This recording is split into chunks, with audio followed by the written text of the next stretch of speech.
ആദിവാസി നീതിക്ക് വേണ്ടി ഒരു സമരം, അടിച്ചമർത്തപ്പെട്ട സമരം. സിനിമ എന്താണെന്ന് എനിക്കറിയില്ല. ജോവിക്ക് എന്താണ് ഈ സിനിമയെക്കുറിച്ച്? ഇത് പല ഇൻസിഡൻസും ചിലപ്പോൾ ഓർമ്മയിൽ വന്നേക്കാം. ഈ സിനിമ ത്രൂ ഔട്ട് കാണുന്ന സമയത്ത് ട്രെയിലർ കണ്ടിട്ട് തന്നെ പലരും പറഞ്ഞു ഒരു ഇൻസിഡൻ്റ് അല്ല, പല ഇൻസിഡൻറ്റുമായിട്ട് അവർക്ക് റിമൈൻഡ് ചെയ്യപ്പെട്ടു എന്ന് പറഞ്ഞു. അപ്പോൾ അത് നമ്മൾ പറയാൻ ഉദ്ദേശിക്കുന്നതും അങ്ങനെ ഏതെങ്കിലും ഒരു ഇൻസിഡൻറ്റിൻ്റെ വളരെ ഷോർട്ട് ബൈ ഷോർട്ടായിട്ടുള്ള ഒരു എന്താ പറയുക ഡോക്യുമെൻറ്റേഷൻ അല്ല നമ്മൾ ഈ സിനിമയിൽ ഉദ്ദേശിച്ചിരിക്കുന്നത്.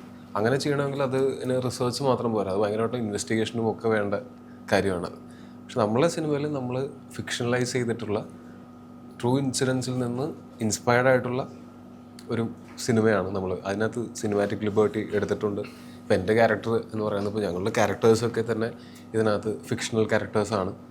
പക്ഷെ നമ്മളിതിനകത്ത് പറയാൻ ഉദ്ദേശിച്ചിരിക്കുന്ന ഇത് മുന്നോട്ട് വയ്ക്കുന്ന ആശയം എന്ന് പറയുന്നത് സത്യസന്ധമായിട്ടുള്ള ഒന്ന്.